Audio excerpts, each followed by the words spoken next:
Rona Rísquez ha escrito un bestseller sobre el tren de Aragua y es la persona que más ha conocido lo que es esta gran transnacional del crimen, la que más lo ha estudiado. Y resulta que parte de lo que está pasando en el sur del estado Bolívar, en las minas, tiene que ver también con el tren de Aragua. Vamos a darle la bienvenida a nuestra muy querida y respetada Rona Rísquez. Querida Rona, buenos días. Gracias por estar con nosotros en el programa de hoy. Hola César, buenos días, un gusto. Gracias por la invitación a ti y a todo tu equipo. Gracias. Rona, ¿qué está pasando en las minas del estado Bolívar? Mira, esa es la gran pregunta. Todos queremos saber porque justamente aquí se combinan varias cosas, ¿no? La Ujú. situación de presencia de grupos armados y de actividades criminales e ilícitas en esa zona. Y además de eso, pues el secretismo, la falta de transparencia en todo lo que hacen los gobiernos pues del chavismo, ¿no? Que nunca se sabe qué está pasando, nunca se sabe el resultado de este tipo de operativos. Todo siempre se hace de una manera oscura, opaca. Entonces eso, por supuesto, dificulta la posibilidad de obtener información precisa de lo que está pasando. Los reportes que se tienen hasta ahora es que efectivamente hubo una incursión de cuerpos de seguridad del Estado venezolano en esa zona. Ujú. Hay muchas versiones, que si es para capturar a los jefes de los grupos criminales que operan allí, que si es para abrir el espacio para que entren las inversiones o los inversionistas estadounidenses y de otros países que van ahora a estar en Venezuela. Entonces, bueno, hay varias versiones. De hecho, tú hacías una encuesta empezando en la que Ujú. preguntabas entre las opciones, una era recuperar el control del territorio. Yo creo que hay una cosa, César, que siempre, o sea, yo me parece que no podemos, que tenemos que interpretar con más precisión. Y es que Ujú. el territorio, o sea, eso pasa allí, no es porque el territorio, o sea, los grupos armados salieron de control. No, no, no, no. Eso pasa allí porque había una gente que estaba gobernando Venezuela que permitió que eso pasara, que tenía de alguna manera acuerdos, vínculos con esas estructuras para que eso pasara, para que esas estructuras pudieran estar allí. Es decir, no se trata de una pérdida de control Ujú. territorial. Creo que porque es muy distinto perder el control territorial a permitir, facilitar, o sea, son cosas diferentes. Entonces creo que en este punto lo que puede estar pasando es que pues hay unas condiciones que está poniendo el gobierno de Estados Unidos, que están poniendo los inversionistas por la seguridad de su inversión, por la seguridad de los que van a operar sus inversiones y sus actividades en esa zona, y entonces es posible que estén pidiendo que, bueno, que la situación que hay hasta Sí. ahora cambie, ¿no? Eso es una posibilidad. Rona, la observación que acabas de hacer es muy, muy importante. A beneficio de nuestra audiencia, vamos a hacer un poquito de historia. ¿Qué fue lo que ocurrió para que ese territorio llegase allí? De hecho, ¿cómo fue que se concibió esa cosa llamada arco minero? Bueno, en principio hubo algo que se estuvo dando antes incluso de la formalización del arco minero, digamos, de la Ujú. decisión formal de crear el arco minero, y era, pues, había desde hacía unos años un gobernador en el estado Bolívar que fue permitiendo, que fue cohabitando con estos grupos criminales, que entendió o le pareció que funcionaba tener a estos grupos criminales controlando las minas, haciendo el trabajo sucio, entendiéndose con los mineros en lo bajo de la estructura y él recibir las ganancias, ¿no? Sacar el beneficio de eso, sacar el provecho de eso. Eso se empezó de esa manera y luego eso se fue estandarizando, o sea, se convirtió en un modelo que, entre comillas, parecía exitoso, que le convenía mucho. Le convenía a algunas estructuras militares y le convenía también a funcionarios del Ujú. gobierno. Entonces, ese modelo se replicó y era así en distintas zonas. O sea, en algún momento, incluso colegas no venezolanos, sino de otros países que llegaron a hacer otro tipo de investigaciones con grupos armados colombianos, estos grupos armados le explicaban a estos colegas que la situación era la siguiente. El grupo más que llegaba y lograba controlar la mina, se apoderaba de la mina, pero la mina en realidad no le pertenecía a ese grupo. El grupo lo que hacía era administrar toda la operación logística, administrar la relación con los mineros, la explotación, pero los dueños de la mina estaban por encima y eran justamente los poderes políticos y militares. Entonces, estos grupos han sido como como una especie de encargados, o sea, eran como cuando tercerizas una operación. Entonces ellos se encargan de la seguridad en la mina, de administrar lo que pase ahí y luego sacan provecho de los negocios alrededor de la mina. La explotación sexual de mujeres, el tráfico de drogas, el tráfico de armas, la venta de alimentos y otra serie de actividades. Cuando dices estructuras militares, ¿estás hablando de la institución militar o estás hablando puntualmente de generales y oficiales individualmente? En este punto, César, en el caso venezolano ha sido difícil establecer hasta dónde es una cosa y no otra, ¿no? Por ejemplo, uno pudiera decir, a lo mejor se trata de funcionarios, yo no tengo una prueba, no puedo decir, mira, funcionaba así literalmente, o sea, había una orden desde el Ministerio de la Defensa, o sea, no tengo una prueba de eso, no puedo asegurar que eso haya sido así.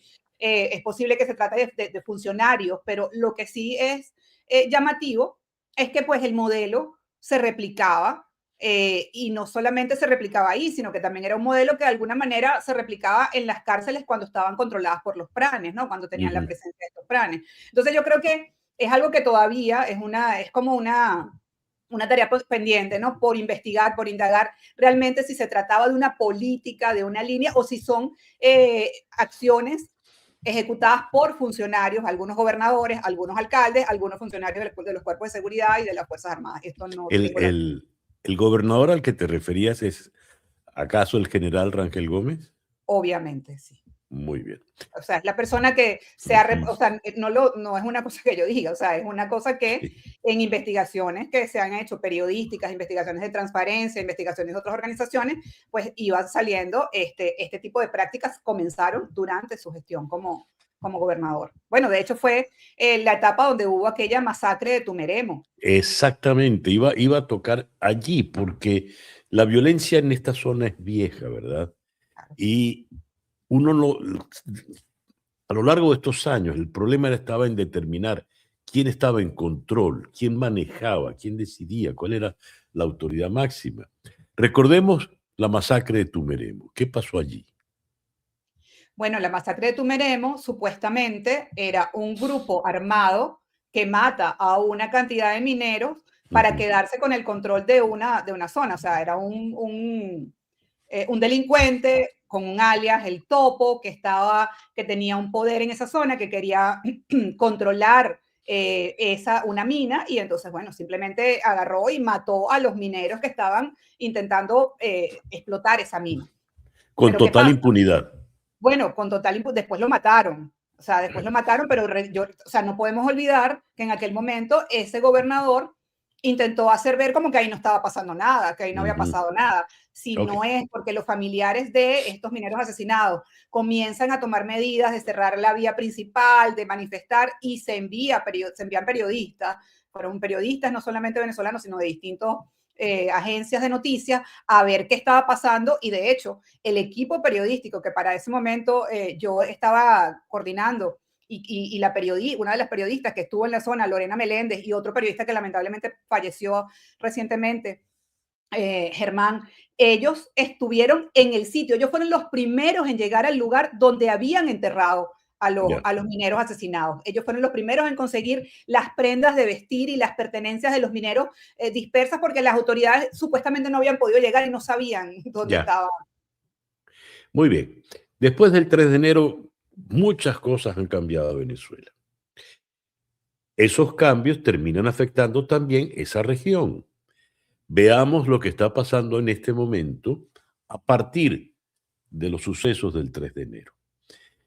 Remitiéndonos a la encuesta que hice al comienzo de la entrevista, se habla de los intereses de Estados Unidos, se habla, ya descartando lo de la toma del territorio, ¿qué es lo que está pasando ahora allí?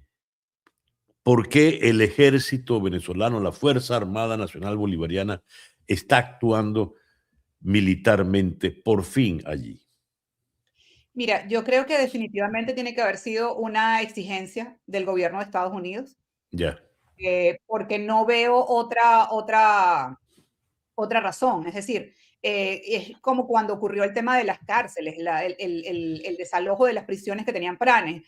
Obviamente ahí no podemos hablar de que hubo quizás una orden explícita del gobierno de Estados Unidos, pero sí tuvo que, sí, de alguna manera a mí me pareció siempre que esa acción obedecía a congraciarse con el gobierno de Estados Unidos, es decir, dar como una prueba de que, mira, si estamos combatiendo el crimen organizado, o sea, si estamos tratando de acabar con estas estructuras criminales que han operado en el país, ¿no? Entonces creo que en este caso, igual, o sea, no creo que haya sido una decisión del gobierno para combatir al crimen organizado. De hecho, tan es así que aunque algunas de las versiones que se manejan es que el objetivo es capturar a los líderes de las estructuras criminales que controlan esa zona, que casualmente en ese caso es la gente del Tren de Aragua. Pero en realidad ya la incursión fue ayer y han pasado ya 24 horas y todavía no tenemos una persona, no hay información sobre un capturado, sobre víctimas, o sea, no hay ningún tipo de información sobre nada de lo que está pasando. Entonces, ¿qué pasó cuando hubo lo de las cárceles? Bueno, que los pranes supuestamente se fugaron. O sea, no quedó ningún plan capturado, o sea, se fugaron. Entonces, yo creo que aquí pudiera pasar lo mismo. O sea, yo creo que no necesariamente van a capturar a nadie, simplemente se pudo haber negociado quizás, no sé exactamente qué está pasando allí, pero es probable que simplemente sea, mira, tienen que irse de aquí y no vamos a hacer nada contra ustedes, pero váyanse, o sea, no En pueden. otras palabras, Rona sería un teatro, una pantomima, todo esto. Bueno, yo no puedo afirmarlo, pero también yo siempre me remito a la experiencia, ¿no? A lo que hemos visto. Claro. Y no sé si tú recordarás, César, yo sé que cuando recordamos estas cosas, así la gente dirá, bueno, pero esto hace años, pero bueno, es la historia. En 2015 hubo una toma de una zona que se llamaba el barrio San Vicente en Aragua. Y fue también una cosa espectacular, fue como el primer paso para las OLP. Y hubo helicópteros, más de 1.500 funcionarios desplegados en ese barrio San Vicente, todo un escándalo, todo el mundo en tensión, ¿qué está pasando? Disparos, no se sabía, y había fuerzas militares, policiales, y después el resultado, o lo que se dijo, era que habían matado a los pranes de Tocorón. Entre esos pranes estaban justamente los que luego no estaban más en Tocorón y tampoco se supo más nunca nada de ellos. Obviamente uno de estos es la persona que está ahorita o que estaba en la zona de Las Claritas, otra es una persona que estuvo en Chile. Entonces, digamos, en ese momento eso quedó así. No hubo ninguna información que confirmara esto de que habían matado a los pranes, pero tampoco hubo una información oficial que dijera eso no pasó. Simplemente esas personas, no se supo más de ellas y resulta que estas personas, bueno, simplemente quedaron fuera de la prisión de Tocorón y se fueron y empezaron a hacer actividades en otros lugares, ¿no? Ya. ¿Quién es Johan José Romero, alias Johan Petric? ¿Quién es él, Rona? Bueno, él es uno de los fundadores del Tren de Aragua. Es la persona que, según la información que he manejado, pues está al frente de lo que sería el control de la población y de la actividad minera en el pueblo de Las Claritas, que es el kilómetro 88 de la Troncal 10. Y pues la persona, cuando digo eso, debemos tener claro que esa zona de Las Claritas tiene el yacimiento de oro, el cuarto yacimiento de oro más grande del mundo y el yacimiento de oro más importante de Venezuela. Entonces, esta persona desde hace, no sé, 2016, 2000, no tengo la fecha exacta, pero desde hace ya por lo menos, sí, quizás 10 años, 10, 9 años, ha estado controlando o ha tenido una presencia importante y progresivamente fue consiguiendo el control, el liderazgo en esa zona. Tengo entendido, hasta las últimas investigaciones que estuve haciendo, que era la persona que tenía el control, o sea, que era el jefe pues, de las operaciones en esa zona. Rona, yo estuve en Las Claritas en el año 90, es decir, 36 años atrás. Fui por razones de trabajo, íbamos a hacer una serie de ficción. Y a mí me llamó mucho la atención porque era como el remedo de un pueblo de vaqueros. Todo era construcciones de zinc, las calles eran lodazales, un ranchito era el burdel, el otro ranchito era como un dispensario, el otro ranchito era una barbería, el otro era un bar y todo era carísimo. Yo creo que tú me puedes dar una imagen un poco más actualizada de lo que es Las Claritas seguramente. ¿Qué es Las Claritas hoy por hoy? Mira, es un pueblo, sí, un poco es más consolidado que eso que describes. Ajá. Eh, Iglesia, dispensario, plaza, comercios. Sí hay como las calles, obviamente por la misma actividad minera y el movimiento que hay ahí, pues sí, las calles son como de tierra y como polvorientas, Ujú. como lo que decías, como un pueblo de lejano oeste, pues como un Sí, pueblo, sí, sí, sí. o sea, De la fiebre del oro, sí, sí. de la fiebre del oro, o sea, tal cual, es así, o sea, uno cree que solamente se ven en las películas y no, en la realidad son exactamente así. Eh, ¿Qué cosas llamaron mi atención cuando estuve allí? Bueno, que había, por ejemplo, tiendas, recuerdo que había una tienda de venta de supuesta ropa de diseñador, Ujú. Gucci, Nike, no sé qué, allí, en Las Claritas, y una réplica igual la había dentro de Tocorón. Y obviamente me Ujú. llamó la atención porque, bueno, como tú no te imaginas ver que una tienda diga que vende cosas Gucci o que vende cosas, ojo, qué Ujú. tan originales eran, no lo sé. O sea, había gente que me decía, no, bueno, son imitaciones de buen nivel y otras, bueno, y algunas sí pueden ser originales porque había dinero Ya.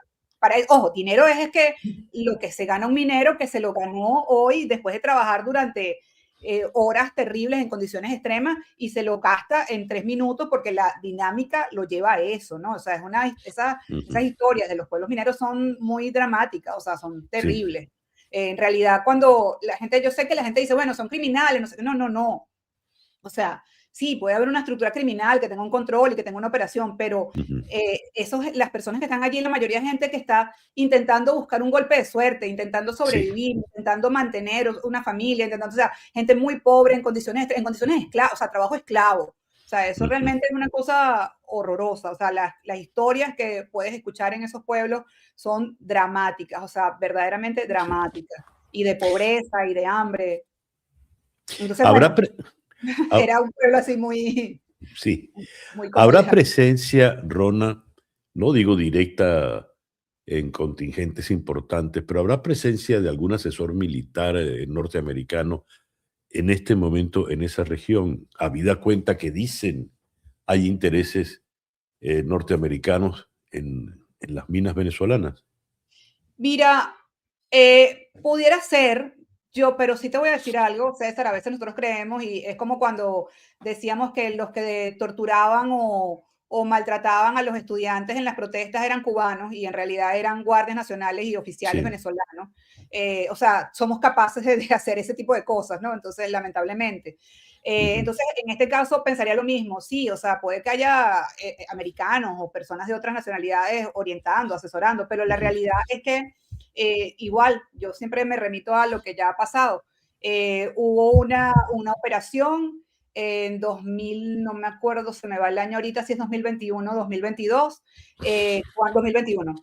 cuando matan al líder del Tren del Llano en San Juan de Unares. Y bueno, o sea, fue una operación militar donde a estas personas literalmente las cazaron. O sea, se fue un contingente con jefes de alto rango de los cuerpos de seguridad y acabaron con los, no sé, 10, 15 hombres y los dejaron en el monte muertos. O Ya. sea, y se fueron y listo. Entonces, este tipo de operaciones, bueno, recordemos también un poco lo que fue la incursión en la Cota 905 cuando perseguían a la Sí. banda del y lo que fue la OLP. Es decir, los cuerpos de seguridad venezolanos no necesitan ni de la asesoría ni del apoyo de un cuerpo extranjero para hacer de acciones, ¿no? Vimos también cómo se hizo lo de Tocorón y lo de todas las cárceles del país, o sea, es decir, las pueden hacer de todas las maneras posibles, desde las más violentas hasta las menos violentas, entonces no Sí. creo que eso sea determinante. Vamos ahora a Santiago de Chile. ¿Qué es la Operación Tokio, Rona?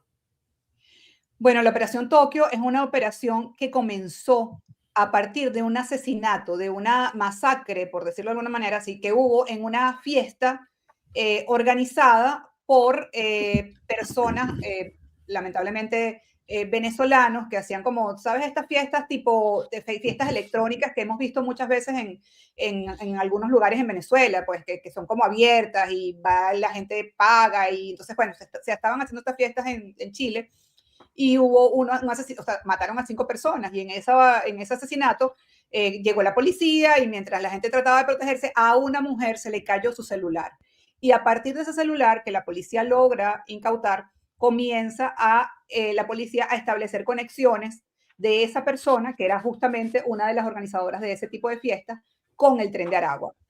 Y además con una persona que, esto me gustaría explicarlo bien, que en el caso de Chile y en el caso de Venezuela también de alguna manera se llama así, un ejecutivo bancario. Un ejecutivo bancario no es el presidente, ni el gerente, ni el director. Es el señor ese que está sentado en las mesitas en los bancos cuando tú vas a abrir una cuenta o cuando tú quieres que te revisen algo en tu cuenta. O sea, es un empleado de una entidad bancaria. Este empleado de esta entidad bancaria, venezolano, pues tenía vínculos con el Tren de Aragua y se encargaba de lavar dinero para el Tren de Aragua, tenía una serie de cuentas a su nombre que utilizaba para mover dinero del Tren de Aragua y también después descubrieron que había otra mujer vinculada también a una oficina, a un banco, no directamente, era como una persona que la contrataba a través de otra empresa y pues que también estaba vinculada en este tipo de operaciones y pues ha sido un escándalo en Chile porque habían logrado lavar, creo que desde 2022 hasta la fecha, aproximadamente 80 millones de dólares en el sistema, utilizando el sistema financiero chileno. Este señor es José Pérez Asensio. Así es. Es la persona que pues trabajaba en esta entidad, en un banco y pues tenía vínculos con el Tren de Aragua. No tengo la certeza hasta ahora, creo que eso no se ha dicho, porque yo estaba tratando de hacer seguimiento a este caso, de si esta persona pertenecía al Tren de Aragua y comenzó a trabajar en estas instituciones o si esta persona fue captada porque era un empleado bancario y les interesaba pues tenerlo para poder mover el dinero, ¿no? Para poder y esto tuvo una repercusión en Europa, en un secuestro. ¿Es así? Esto no, pues hasta ahora no he visto eso. Tiene vínculos con secuestros, pero no tengo certeza de que los secuestros tengan que ver con Europa. Sé que había secuestros en Chile y que estas personas tenían no solamente secuestros, también hay, es un caso que también ya se había reportado, hay relación con este movimiento, con cierto movimiento de músicos, no músicos, de fiestas con DJ que se organizan. Colombia, hay una persona que está esperando en una cárcel en Colombia, uno de los líderes del Tren de Aragua, no líderes, sino de los pues, líderes intermedios, digamos, que está en una cárcel en Colombia, que también se identificó que sí tenía vínculos con esta operación, una persona que el alias es Bobby. Entonces, pues esta persona se comunicaba con los que estaban en Chile y pues hacían algunas triangulaciones. Eso sí, también había otra operación que tenía que ver con trata y otra que tiene que ver con cripto y con robo de vehículos en Chile, robo de vehículos de estos Toyota, para llevarlos hacia otros países y posiblemente Venezuela. Eso es algo que en lo que hay que profundizar. Entre lo que está pasando en Las Claritas y en las otras minas del Estado Bolívar, la Operación Tokio en Santiago de Chile, todo esto que hemos conversado, podemos hablar entonces que el Tren de Aragua está vivo, activo. Bueno, sí, obviamente lo que ha pasado en Chile, según lo que han reportado las autoridades chilenas, es una evidencia de que el Tren de Aragua está activo. Lo que también obviamente hay que decirlo y es que las operaciones, tanto la persecución que se ha hecho en los distintos países de la región, como la toma de la prisión de Tocorón, debilitaron a la organización. Sin embargo, viendo lo que ha pasado, sobre todo recientemente en Chile, la conexión que sigue habiendo con Colombia, y efectivamente que había o que hay una presencia de personas del Tren de Aragua en esa zona de Las Claritas, pues evidentemente es imposible decir que el Tren de Aragua no existe, pues, o sea, obviamente hay unas operaciones, quizás no son tan poderosas ni tan grandes, pero allí están, o sea, es lo que reportan las autoridades. Rona, muchísimas gracias por estos minutos en la mañana de hoy. Gracias a ti, César, por la invitación, un gusto. Gracias. Rona Rísquez es la autora del famoso bestseller el libro sobre el tren de Aragua.